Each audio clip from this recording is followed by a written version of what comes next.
ओम शांति। विजयी बनने के लिए संग्रह और संग्राम की शक्ति आवश्यक। 18/3/71। आज विशेष भट्टी वालों के लिए बुलाया है। भट्टी वालों ने क्या क्या धारणाएं की हैं देख रहे हैं। आज खास 2 बातों की धारणाएं हरेक के इस साकार चित्र द्वारा देख रहे हैं। 2 शक्तियों की धारणाएं देख रहे हैं कि कहाँ तक हरेक ने अपनी यथाशक्ति धारणा की है। वह 2 शक्तियां कौन सी देख रहे हैं? एक तो संग्रह करने की शक्ति, दूसरी संग्राम करने की शक्ति। संग्रह माना इकट्ठा करना। तो जो भट्टी में ज्ञान रत्नों की धारणा मिली है उसको बुद्धि में ग्रहण रखना, और इस संग्रह करने से ही लोग संग्रह कर सकेंगे। इसलिए संग्रह करने की और फिर संग्राम करने की शक्ति दोनों ही ज़रूरी हैं। दोनों शक्तियां धारण की हैं। दोनों में कोई की भी कमी होगी तो कमी वाला कभी भी सदा विजयी नहीं बन सकता। जिसमें जितनी संग्रह करने की शक्ति है उतनी ही संग्राम करने की भी शक्ति रहती है। जितनी संग्रह करने की शक्ति है उतनी ही संग्राम करने की। दोनों शक्तियां धारण करने के लिए भट्टी में आए हो तो शक्ति स्वरूप बने हो। भट्टी से कौन से वरदान प्राप्त किए?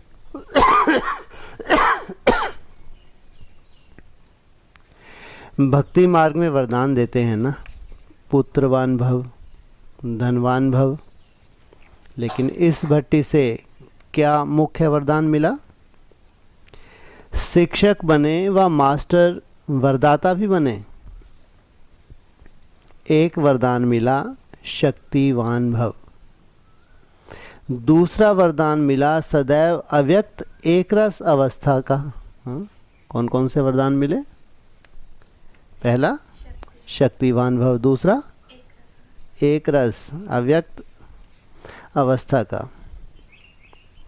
इन दोनों वरदानों में दोनों ही बातें समाई हुई हैं। यह दोनों ही वरदान प्राप्त करके संपत्तिवान बनकर अपना प्रैक्टिकल सबूत दिखाने के लिए जाना है। भगवान ने जो वरदान दिए हैं उनको धारण कर प्रैक्टिकल सबूत दिखाने जाना है।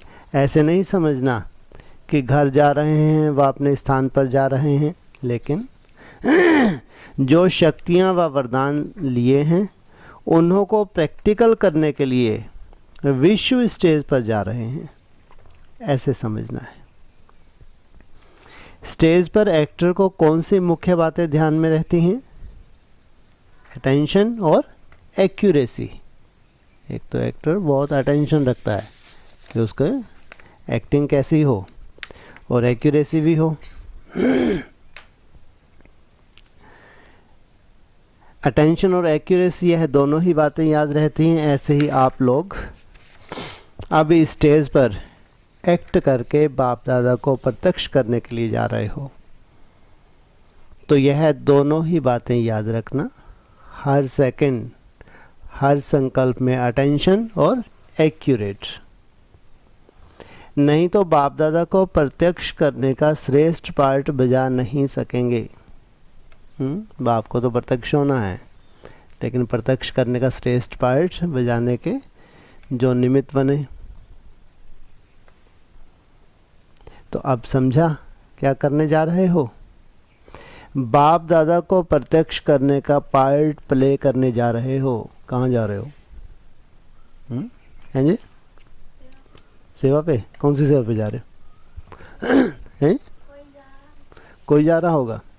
माना जो इंतज़ार कर रही है पूरी एडवांस पार्टी भविष्य में नहीं इंतज़ार कर रहे, उनके लिए कोई शिक्षक बनने वाले नहीं है, प्रैक्टिकल नहीं। सबसे बड़ी सेवा किनकी होने वाली है? हमारा परिवार कौन सा है? एडवांस का। उसमें भी कोई वीआईपी या वीआईपी, हाँ उसमें भी कोई वीआईपी होंगे नहीं होंगे? वो खास परिवार के हैं या बाहर के हैं? बाहर के हैं, परिवार के हैं, तो बेहद में भी सेवा होनी है। तो यह लक्ष्य रख करके जाना, जो भी कर्म करो पहले यह देखो कि इस कर्म द्वारा बाप दादा की प्रत्यक्षता होगी। मेरे हर बोल से, मेरे हर कर्म से जिन आत्माओं के हम बीच में जाने वाले हैं उनको एक अलौकिकता दिखे। ऐसा नहीं कि उनको पहले जैसे अगर दिखें लौकिक, जिसे जैसे पहले चलन थी वैसे अभी भी चलन है। लौकिक में कैसी चलन होती है? बहुत देर समय के बाद मिलते हैं, खूब गले मिलते हैं, खूब रिश्तेदारों की बातें, इधर उधर की बातें, कैसे होता है? ऐसे ही होता है ना, है? तो उनको यही उम्मीद रहती है, अरे बहुत समय के बाद मिले हैं, कम से कम लेन देन करेंगे, बहुत से समाचार नहीं लिए दिए। लेकिन अब क्या होगा? आप में ऐसी अलौकिकता हो, वो आपके ही अनुभव पूछते रहें, उनको भी लौकिकता भूल जाए। अगर वो लौकिकता डिस्कस करने भी चाहें तो भी भूल जाएं, आपकी चलन चेहरा देख के ही भूल जाएं। तो ऐसे बाप प्रत्यक्ष होगा। ऐसे भी नहीं कि सिर्फ वाणी द्वारा प्रत्यक्ष करना है, लेकिन हर समय के हर कर्म द्वारा प्रत्यक्ष करना है। हर समय का हर कर्म, क्या मतलब? हर समय का एक सा कर्म तो नहीं होता ना। हर समय का हर कर्म माना कोई भी काम माना हर समय माना अमृत वेला अलग है, उसका क्लास का टाइम हमारा अलग है, फिर दोपहर का टाइम अलग है, शाम का अलग है, सोने का अलग है। और आपको श्रीमत परमान आपकी दिनचर्या है, आपके उठने की दिनचर्या है, फिर क्लास की दिनचर्या है। तो हर चीज़ अलौकिक। अगर आपकी हर चलन में श्रीमत परमान आपकी दिनचर्या भी बंधी हुई है तो ये भी क्या हो गई? एक सेवा हो गई। लेकिन हर समय के हर कर्म द्वारा प्रत्यक्ष करना है। ऐसे प्रत्यक्ष करो जो सभी आत्माओं के मुख से यह बोल निकले कि यह तो एक एक जैसे साक्षात बाप के समान है।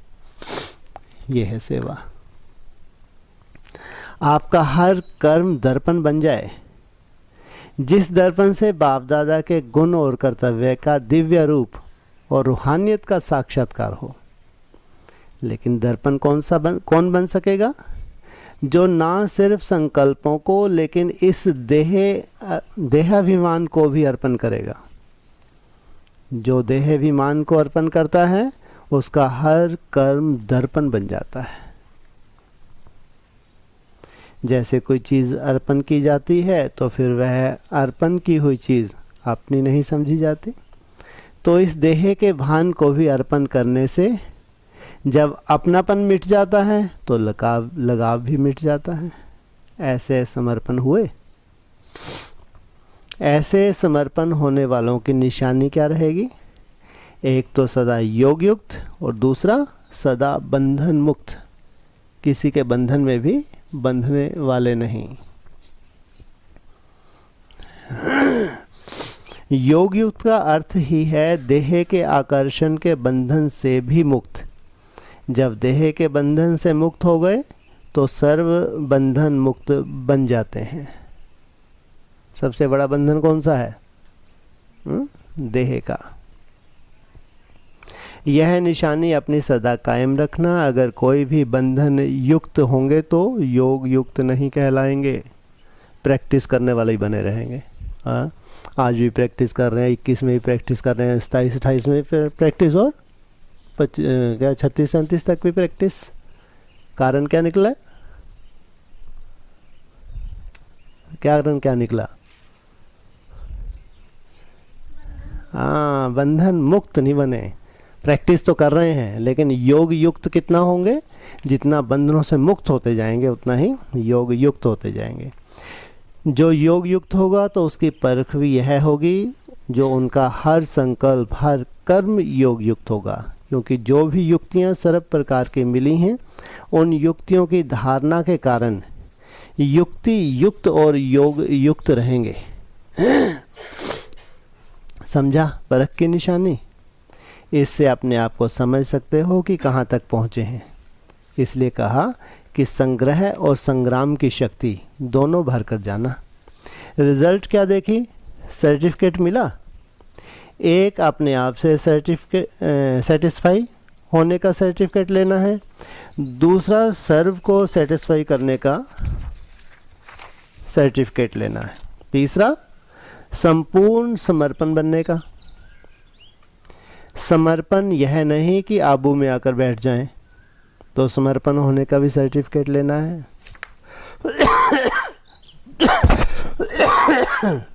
चौथा, जो भी ज्ञान की युक्तियां मिली हैं उनको संग्रह करने की शक्ति का सर्टिफिकेट भी लेना है।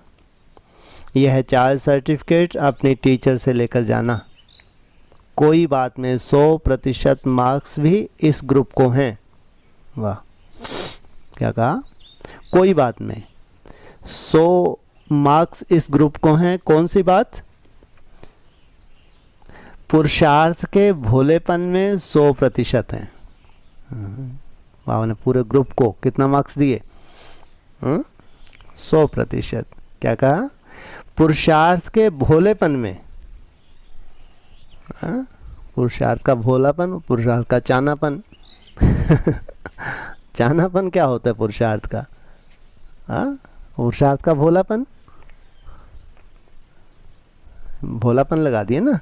पुरुषार्थ के भोलेपन में 100% हैं। माना भोलापन है, सादगी है, अंदर बाहर से एक हैं। दिखावे का पुरुषार्थ नहीं है। अगर पुरुषार्थ नहीं हो रहा तो टप टप आंसू से भी दिखता है। कोई कमजोरी जो खाती है वो भी दिखती है। इसको कहते हैं भोलापन। नहीं तो गंदगी अंदर है और शो करना के बहुत बड़ा 30 मार्क का हूँ, इसको कहेंगे चानापन। पुरुषार्थ ही तो है लेकिन कैसा है? भोला है, चाना है। तो पुरुषार्थ में भोलापन ही, पुरुषार्थ में, अरे ये तो क्या वो बोल रहे हैं, पुरुषार्थ में भोलापन ही अलवेलापन है। ये क्या? और एक विशेष गुण भी है, वह यह है कि सभी को अपने में परिवर्तन करने की तीव्र इच्छा जरूर है। अलवेलापन ना हो ना, भोलापन तो ठीक है, लेकिन अलवेलापन माना अभी 21 तक है, फिर क्या मालूम कितनों का नंबर लगने वाला है, फिर आगे और बढ़ेंगे तो 24 तक, क्या मालूम सबका तो नंबर लगेगा नहीं, और आगे बढ़े फिर अरे 26 भी तो है, राज नहीं आ जाएगा, राजधानी राजा का राज नहीं आ जाएगा। 26 तक है, क्या मालूम कितनों का नंबर, फिर 28 तक है? इसको कहते हैं अलवेलापन। हमारा टारगेट क्या है? 28 है, 26, 24 या 21। ये है जैसा हमारा संकल्प होगा, संकल्प है बीज, वैसा तीव्र पुरुषार्थ करेंगे तो वही फाउंडेशन डल जाता है। तो वह यह है कि सभी को अपने में परिवर्तन करने की तीव्र इच्छा ज़रूर है। इसलिए बाप दादा इस ग्रुप को उम्मीदवार ग्रुप समझते हैं, लेकिन उम्मीदें तब पूरी कर सकेंगे जब सदैव नम्रचित होकर चलेंगे। उम्मीदवार क्वालिटी हो, लेकिन जो क्वालिटीज़ मिली हैं उनको धारण करते चलेंगे तो प्रत्यक्ष सबूत दे सकेंगे। समझा? ज्ञान का साज सुनने में और राज सुनने में अच्छा है, लेकिन अब क्या करना है? राज युक्त बनना है। योग अच्छा है लेकिन योग युक्त बनना है। बंधन मुक्त बनने की इच्छा है, लेकिन पहले देह अभिमान का बंधन तोड़ना है, फिर सर्व बंधन मुक्त आप ही बन जाएंगे। समझा? अभी यह कोशिश करना, सबूत मूर्त और सपूत बनना है। शक्तिवान और संपत्तिवान बने हो। हर एक ने अपने आप से प्रतिज्ञा भी की है। जो प्रतिज्ञा की जाती है उसको पूर्ण करने के लिए पावर भी आवश्यक इकट्ठी करेंगे, कितना भी सहन करना पड़े, सामना करना पड़े, लेकिन प्रतिज्ञा को पूरा करना ही है। माया से कितना भी सामना करना पड़े, परिस्थितियों में कितना भी सहन करना पड़े, लेकिन क्या करना है? प्रतिज्ञा को पूरा करना है। ऐसी प्रतिज्ञा की है, भले सारे विश्व की आत्माएं मिलकर भी प्रतिज्ञा से हटाने की कोशिश करें तो भी प्रतिज्ञा से नहीं हटेंगे, लेकिन सामना करके संपूर्ण बनकर के ही दिखाएंगे। ऐसी प्रतिज्ञा करने वालों का यादगार बना हुआ है कौन सा घर? अचल घर। तो सदैव यह याद रखना कि जैसा हमारा यादगार है वैसा अब बनना ही है। कैसा बनना है? माना जो आपसे प्रतिज्ञा की है, प्रतिज्ञा है बीज, उस बीज को हिलाने के लिए माया तूफान लाती नहीं लाती? माया के तूफान आते हैं। और तुम्हारी हिंसक युद्ध है, अहिंसक युद्ध है? हिंसक, अहिंसक। तुम्हारी कोई हिंसक युद्ध नहीं है, इसलिए तुम्हारे पास माया भी है तो कौन सी है? बस मनसा में ही है जितनी भी तुम्हारी युद्ध है। तुम योग बल से परिवर्तन करते हो। सबसे श्रेष्ठ योद्धा, इसलिए तुम्हारा टाइटल भी है रूहानी योद्धा। इसलिए अचल घर तुम्हारा यादगार है। तो यह तो सहज है ना। स्थूल निशानी को याद रखने से नशा और निशाना याद रहेगा। यह ज़रूर अपने को समझाना है कि सारे विश्व से चुने हुए हम विशेष आत्माएं हैं। कौन सा विश्व? ब्राह्मणों का विश्व, उनमें से चुने हुए कैसे? कितने ग्रुप हैं उनमें? अनेक ग्रुप हैं। उनमें सूर्यवंशी हैं मुख्य, वो हम आत्माएं हैं। जितनी विशेष आत्माएं उतनी हर कर्म में विशेषता होती है। विशेष आत्माएं होना कम नहीं हो। सभी मधुवन निवासियों को अपने को प्रैक्टिकल विशेष आत्माएं दिखाकर आपने इस ग्रुप का नाम वाला करना है। ऐसा ही लक्ष्य रखना है कि कहेंगे कम लेकिन करके दिखाएंगे। आपके इस ग्रुप की यह विशेषता देखेंगे। कहने वाले करने वाले? कहने वाले तो बहुत हैं। स्टेज पर जाकर ऐसा पार्ट बजाना जो सभी वंस मोर करें।